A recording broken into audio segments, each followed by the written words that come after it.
ننګرهار ولایت خبریالانو رسنیو دفتر کې د لړم په 14مه د یوې غونډې په ترڅ کې د انعکاس راډیو تلویزیون د تختول شوي رئیس د ژر خلاصون او د خبریالانو د امنیت تامین په موخه د ځانګړو اجراتو غوښتنه وکړه.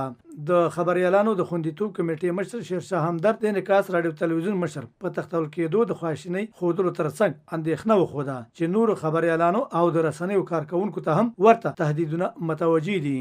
زمونږ د ختیځ په کچه دلته خبریالان ملګري ټول د دې په خاطر سره راټول شولو چې دا پیښه وغندو. هیله او آرزو مې دا ده یو ځل بیا په حکومت او امنیتي مسؤلینو باندې غږ کوو چې د خبریالانو ژوند ته ډیره زیاته پاملرنه وکړي، د رسنیو دفترونو ته ډیره زیاته پاملرنه وکړي. د دې سره سره چې د ننګرهار ولایت امنیتي مسؤلین د انجینر صاحب پلټنې په عملیاتو په حرکتونو کې ښه ګړندي ګامونه پورته کوي، مګر هیله او آرزو مې دا ده چې دا حرکتونه تر هغه وخته پورې جدي وي چې تر څو نتیجه ترلاسه شي او انجینر صاحب روغ رمټ رسنیو مسؤلینو ته بیرته وسپاري. په ننګرهار کې د خبریالانو د دفاع کمیټې استازي ذبیح الله غازي هم په دغه برخه کې اندېښنه شریکه کړه او د ولایت امنیتي مسؤلین د خبریالانو په خوندي ساتلو کې مسؤلیت کړل.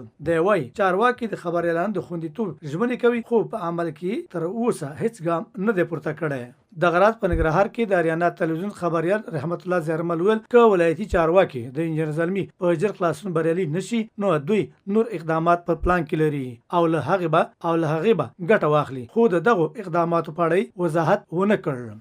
من نن دلته په ویره او اندېښنه راټول شوي او له افغان حکومت غوښتنه کوو چې د انجینر صاحب زلمي په پیدا کولو کې جدي اقدامات ترسره کړي. نو حکومت دې زموږ د زغم ازموینه هم نه اخلي او هغه څوک چې دا کار کوي په هغوی هم غږ کوو چې له خبریالانو او د رسنیزو ادارو له مسؤلینو سره نه زر شته او نه زور لمونږ دواړه مه غواړئ، په مونږ رحم وکړئ او هیله ده چې انجینر صاحب زلمی بیرته روغ رمټ خپلې کورنۍ ته راستون شي.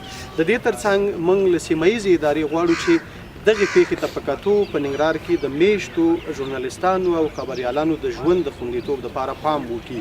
دا ځکه وایو چې له بده مرغه مونږ لا هم په خورا لوړ تهدید کې قرار لرو. په همدې حال کې د انعکاس تلویزیون د نشراتو مدیر شکر الله پاسون ویل کال وړاندې هم په دغه اداره د داعش وسلوالو له لوري برید شوی وو، ګواښونه هم ورته شوي، خو دا لا څرګنده نه ده چې د دوی مشر وسلوالو مخالفینو تختولی او که د پیسو اخیستو په موخه تختول شوی دی. انعکاس راډیو تلویزیون باندې تیر کال هم وسلوال برید وشو، د راډیو تلویزیون مخې ته بمي چاودنې وشوې چې مسؤلیت په ننګرهار کې د داعش وسلوالې ډلې په غاړه واخیسته. نو اوس موږ نشو ویلی چې دا یوه د غلا پیښه ده، سیاسي پیښه ده، وسلوال مخالفینو دا تختولی دی، دا نشو ویلی. بل خوا د ننګرهار مرستیال والي تمیم عارف مومند د انجینر زلمي تختول د رسنیو پر کور او د دوی پر خپلواکۍ برید یاد کړل او یادونه یې وکړه چې د هغه د خلاصون لپاره ګډو امنیتي ادارو جدي عملیات پیل کړي دي.